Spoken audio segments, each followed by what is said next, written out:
Saya teruskan kembali mengenai menggali sejarah adat Luak Nantigo dari Katu Pesako.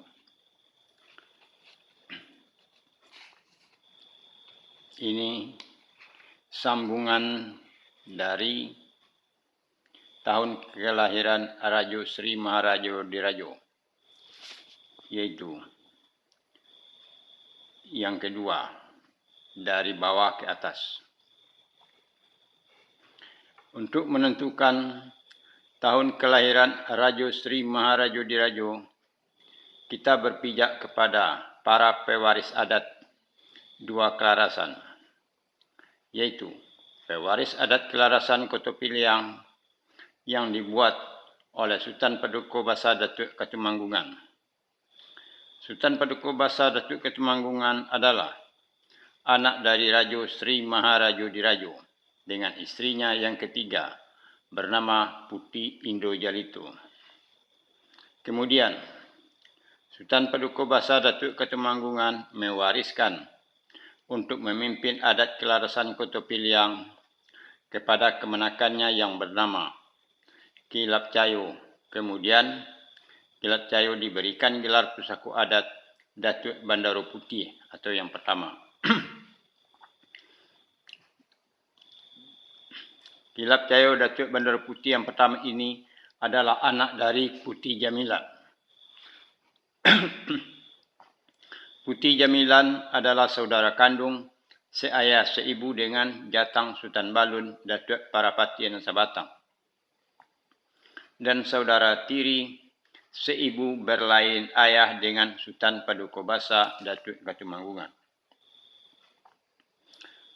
Ki Lap Cayo Datuk Bandaro Putih yang pertama tinggal di Sungai Tarap. Kemudian, gelar Pusako Adat Datuk Bandaro Putih inilah yang diwariskan secara turun-temurun sampai kepada zaman sekarang. Kemudian, pewaris adat kelarasan Bodi Caniago yang dibuat oleh Jatang Sultan Balun Datuk Parapati Sabatang. Jatang Sultan Balun Datuk Parapati Sabatang adalah anak dari Indrasida Datuk Ceti Bilang Pandai dengan istrinya yang bernama Putih Indo Jalito. Putih Indo Jalito ini adalah janda dari almarhum Rajo Sri Maharajo Dirajo, atau dengan kata lain, Jatang Sultan Balun Datuk Parapati Sabatang adalah anak tiri dari Rajo Sri Maharajo Dirajo. Kemudian, Jatang Sultan Balun Datuk Parapati Sabatang mewariskan untuk memimpin adat kelarasan Bodi Caniago kepada kemenakannya yang bernama Gondi Awang. Kemudian Gondi Awang diberikan gelar Pusako Adat Datuk Bandaro Kuniang atau yang pertama. Gondi Awang Datuk Bandaro Kuniang yang pertama ini adalah anak dari Putih Reno Suda. Putih Reno Suda adalah saudara kandung seayah seibu dengan Jatang Sultan Balun Datuk Parapati Sabatang dan saudara tiri seibu berlain ayah dengan Sultan Paduka Basa Datuk Ketumanggungan. Gondi Awang Datuk Bandaro Kuniang yang pertama tinggal di Kerajaan Dusun Tuo. Kemudian, Datuk Bandaro Kuniang yang kesekian tinggal di Kubu Rajo Limo Kaum. Gelar Datuk Bandaro Kuniang inilah yang diturunkan secara turun-temurun sampai kepada zaman sekarang. Gelar Datuk Ketumanggungan yang dipakai oleh Sultan Paduka Basa Datuk Ketumanggungan dan gelar Datuk Parapati Sabatang yang dipakai oleh Jatang Sultan Balun tidak diturunkan kepada yang lain. Hal ini disebutkan dalam Katu Pesako Adat. Dihanyutkan ke air hilir, dikisai ke parut bumi, ditintiang ke kosik bulan, dibubuang ke langit tinggi, galap pusako na indak dibangkit lain. Dan bisa juga melalui gelar Pusako Adat Datuk Bandaro Kayo di Pariangan dan melalui gelar Pusako Adat Datuk Maharajo Basa di Padang Panjang.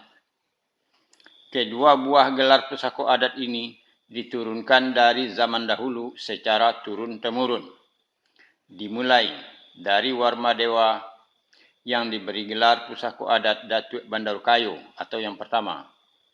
Warma Dewa Datuk Bandarukayo yang pertama ini adalah anak dari Rajo Sri Maharajo Dirajo dengan istrinya yang bernama Putih Cinta Dunia atau istri yang pertama.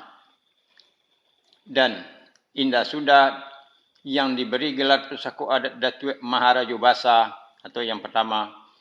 Indah Suda Datuk Maharajo Basa yang pertama ini adalah anak dari Rajo Sri Maharajo Dirajo dengan istrinya yang bernama Putih Sidayu atau istri kedua. Karena gelar Pusako Adat Datuk Bandarukayo dan gelar Pusako Adat Datuk Maharajo Basa inilah diturunkan secara turun-temurun dari generasi ke generasi sampai kepada saat ini.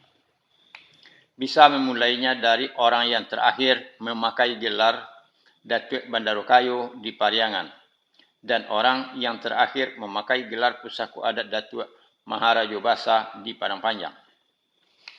Dalam menguraikan tahun kelahiran Rajo Sri Maharajo Dirajo yang dari bawah ke atas ini kesulitannya adalah 1. Dari zaman dahulu mulai menegakkan gelar Pusako Adat yang pertama yaitu Sri Rajo, bergelar Datuk Suri Dirajo. Tidak ada penulisan angka, tanggal maupun angka tahunnya.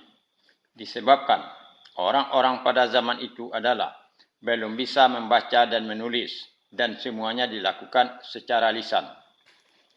2. Orang-orang di luar Nantigo, baik para datuk maupun para penduduk baru bisa membaca dan menulis adalah waktu agama Islam mulai masuk ke luar Nantigo.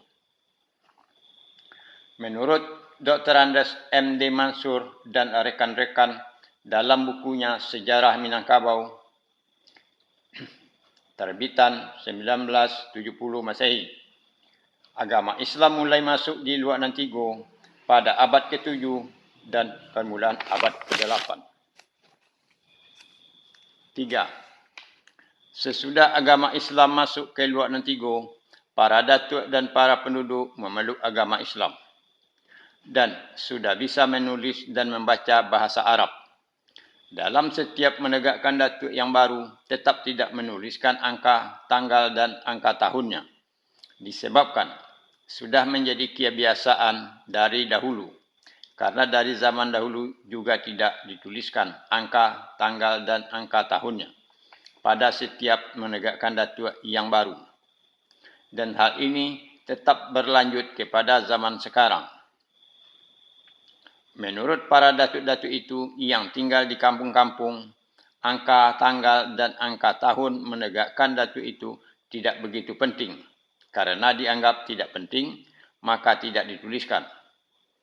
Kecuali ada sebahagian kecil dari para datuk itu yang peduli akan silsilah keturunan para datuknya. Dan itu pun juga tidak lengkap dan terpotong-potong dan terpenggal-penggal antara satu datuk ke datuk yang lain. Dalam satu silsilah atau ranji, kadang-kadang ada pula mencatat dan menuliskan angka tanggal dan angka tahunnya dari silsilah atau ranji keluarga datuknya dengan memakai ilmu kira-kira. 4.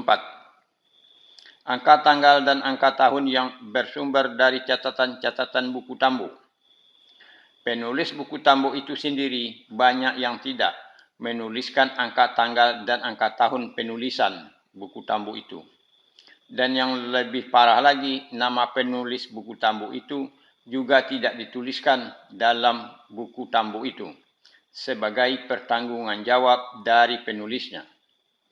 Jadi, bagaimana mungkin sumber dari buku tambu dapat dipercaya kebenarannya 100%? Benar juga pendapat dari Dr. Andes M.D. Mansur dan rekan-rekannya dalam buku Sejarah Minangkabau. Kebenaran sejarah adat dalam buku tambu hanya 2% dan 98% berupa mitologi. Isi dari buku tambo yang satu ke buku tambo yang lain juga tidak sama, padahal topiknya sama. Sebagai contoh, yaitu Silsilah Datuk Bandaro Putih di Sungai Tarap, dikutip dari tulisan A. Caniago HR Datuk R. Sampono, yang bahannya bersumber dari Tambo, Silsilah, Ranji, Kitab Bungka dan Piawai dan lain-lain. Dikutip dari clipping Surat Kabar Singgalang Minggu, terbitan tahun 1992 Masehi. Yam Tuan Bakilap Alam juga dikenal dengan nama Yam Tuan Rajogaro. Memerintah lebih kurang 1550 dan masih memerintah pada tahun 1600. Beliau naik takhta dengan gelar Sultan Alif Khalifatullah Johan Berdaulat Fil Alam, sehingga beliau dikenal pula sebagai Sultan Alif ke-1 atau Maharaja Alif ke-1, gara-gara beliau memakai kata alif.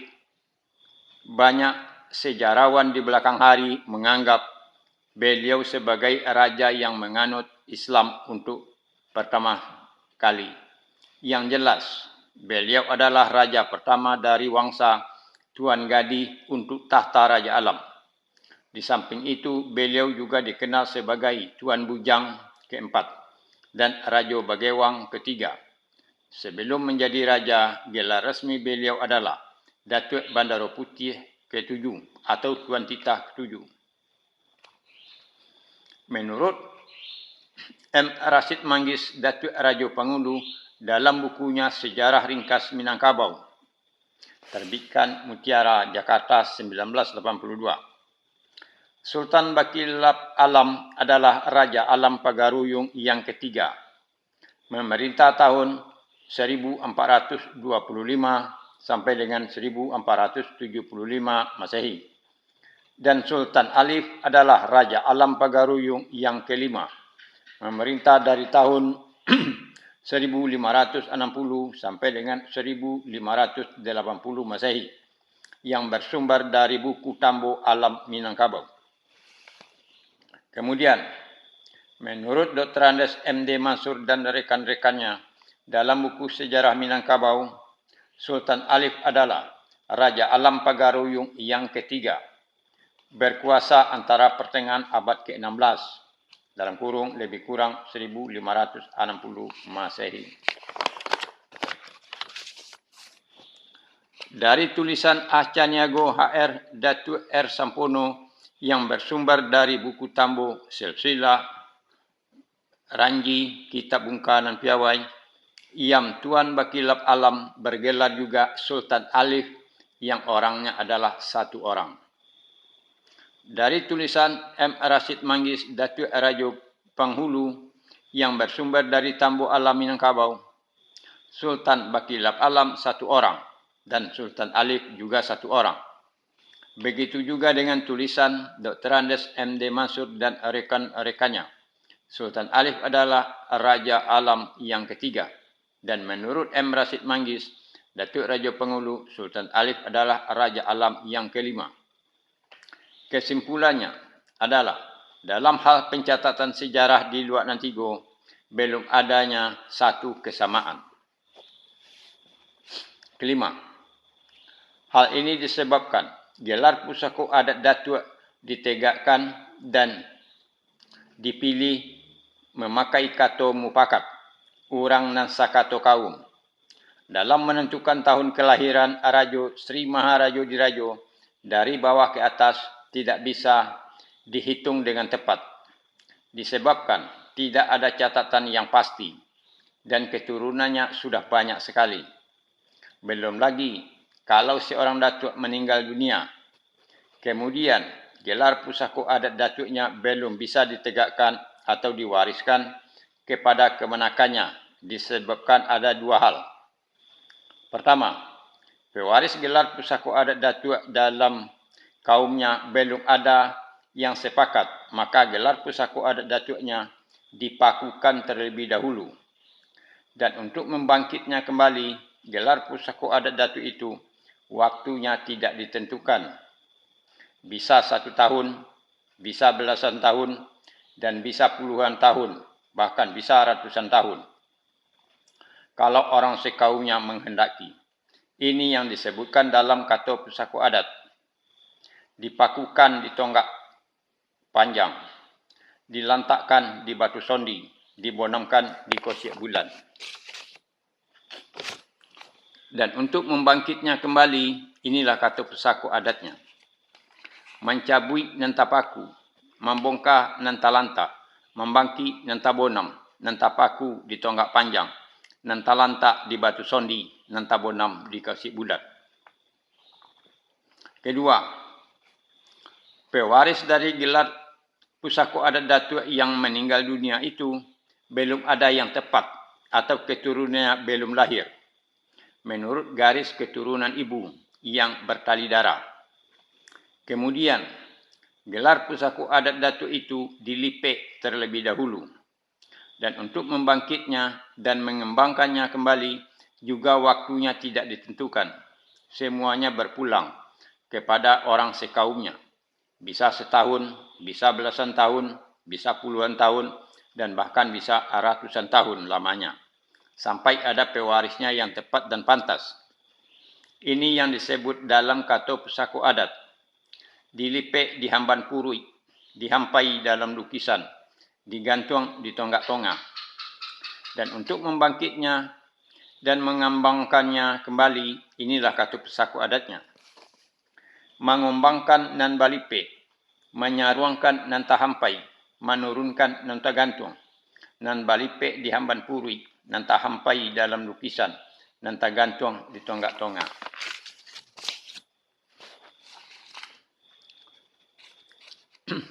Enam, silsilah Datuk Bandar Putih di Sungai Tarap yang meneruskan adat kelarasan Kota Piliang dalam masa Raja Garo bergelar Datuk Bandar Putih yang kesekian, silsilah gelar Datuk Bandar Putih untuk menurunkan atau yang mewarisinya dirubah.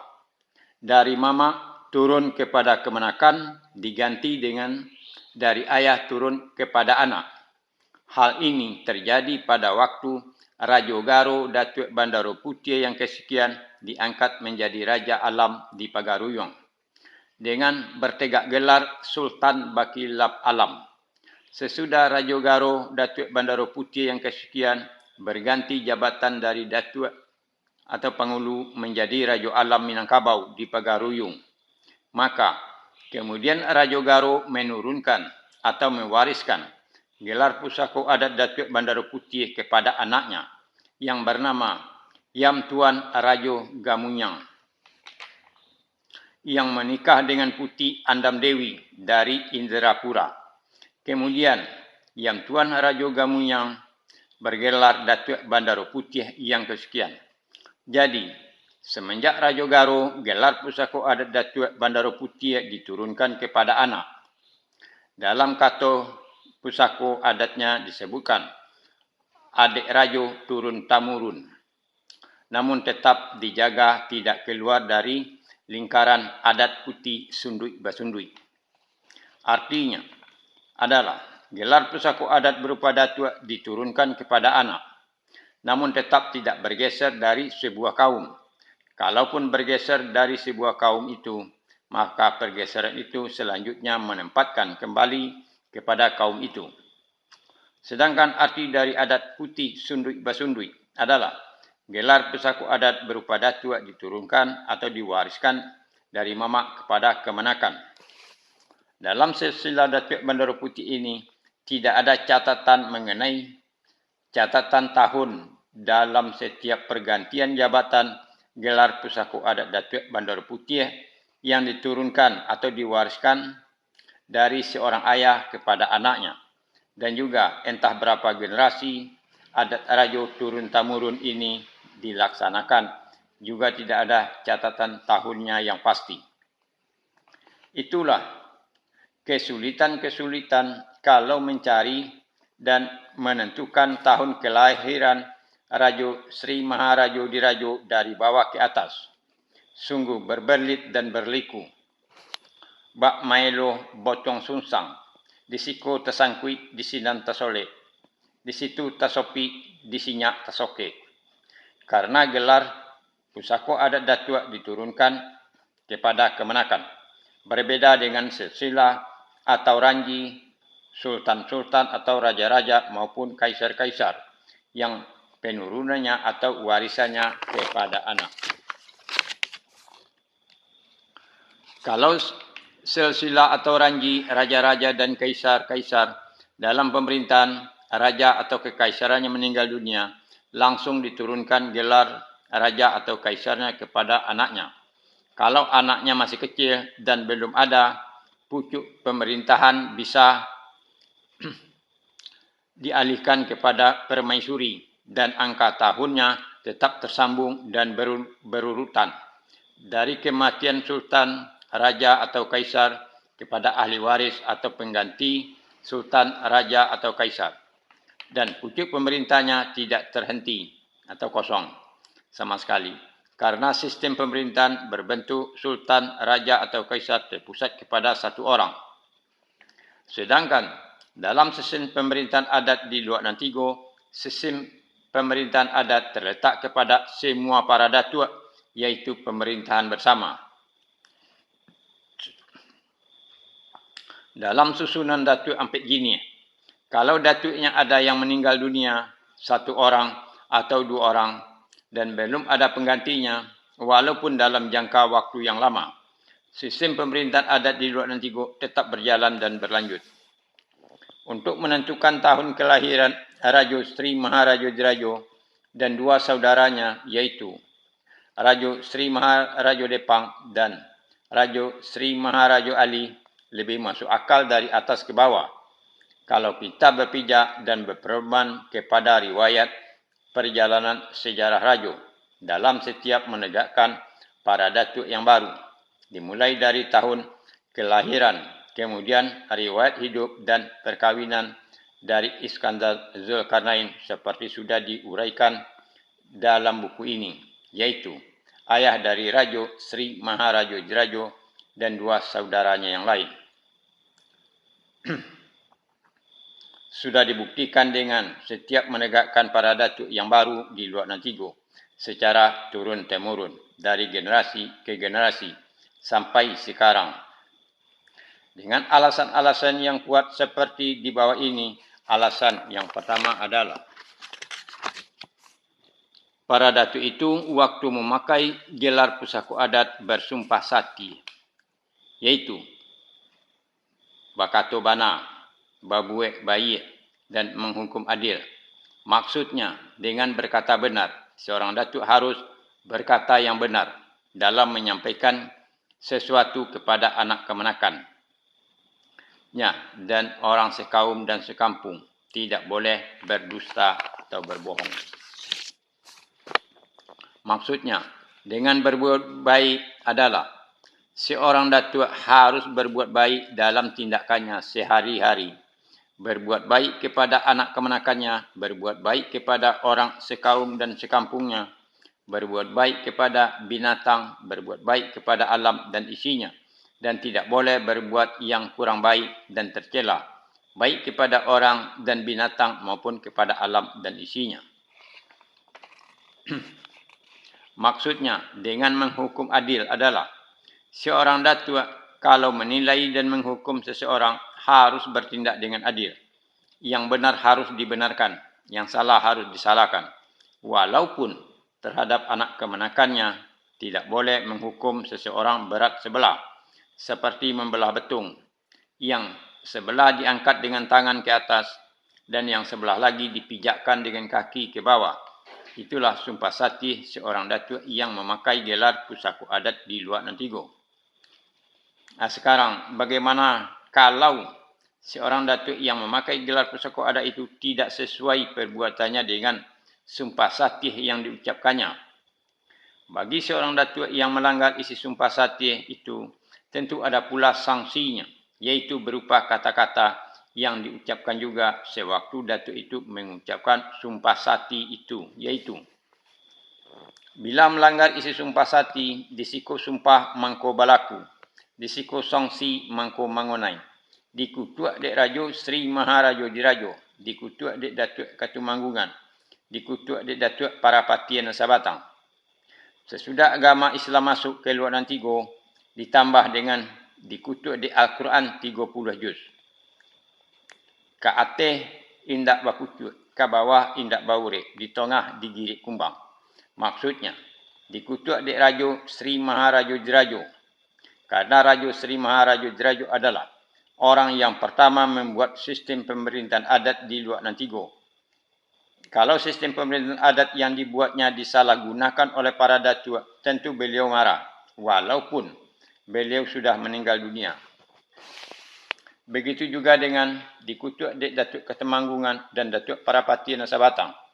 Karena kedua orang ini adalah penerus pembuatan sistem pemerintahan adat yang sudah dimulai oleh Rajo Sri Maharajo Dirajo dan diteruskan dan disempurnakan oleh Datuk Katumanggungan dan Datuk Parapatian Sabatang sampai kepada membuat peraturan adat. Kelarasan Kota Piliang oleh Datuk Katumanggungan dan peraturan adat kelarasan Bodi Caniago oleh Datuk Parapatian Sabatang.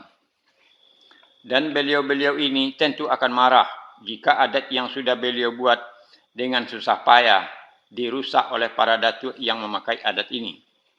Walaupun beliau-beliau ini sudah pada meninggal dunia, sebab orang dalam zaman dahulu sangat yakin akan kata pusako adat seperti kata pusako adat ini. Orang hidup banyak nasati, orang mati banyak kiramai. Maksudnya, orang hidup banyak yang mempunyai ilmu kesaktian berupa amalan-amalan yang diyakininya. Begitu juga dengan Rajo Sri Maharajo Dirajo dan Datuk Katumanggungan serta Datuk Parapatian Sabatang. Beliau-beliau ini adalah orang-orang yang sakti yang mempunyai ilmu batin yang hebat pada zamannya. Begitu juga sesudah beliau-beliau itu meninggal dunia, orang-orang sangat percaya dan yakin kalau kuah dan kesaktian orang-orang itu semasa hidupnya akan terbawa juga pengaruhnya sesudah mereka meninggal dunia. Dan begitu juga dengan dikutuk oleh Al-Quran 30 juz. Orang-orang yang meyakini Al-Quran itu adalah kata-kata Allah Subhanahu wa Ta'ala. Sangat percaya dan yakin akan keampuhan dan kesaktian dari ayat-ayat itu yang jumlahnya sebanyak 30 juz dan 144 ayat. Ka'ate indak bapucua. Maksudnya adalah bila melanggar sumpah sati, datuk itu akan putus hubungannya dengan kepercayaan yang dipakainya. Sesudah agama Islam masuk dan para datuk sudah memeluk agama Islam, maka putuslah hubungannya dengan Allah Subhanahu wa Ta'ala. Berarti datuk itu menjadi kafir dan murtad. Kabawah indak baure. Maksudnya adalah bila melanggar sumpah sati, datuk itu putus garis keturunannya menurut adat yang dipakai, yaitu garis keturunan melalui garis ibu atau ande, punah, karena sudah tidak berakar dan berurat lagi. Di tengah digirik kumbang, maksudnya adalah bila melanggar sumpah sati, datuk itu mendapat penyakit yang tidak ada obatnya, baik sakit badan maupun sakit jiwanya, dan obatnya hanya kematian. Demikianlah untuk sementara menggali sejarah adat Luak Nantigo dari Kata Pusako dalam tahun kelahiran Rajo Sri Maharajo Dirajo dari bawah ke atas. Nanti akan dilanjutkan dalam hal berikutnya. Terima kasih.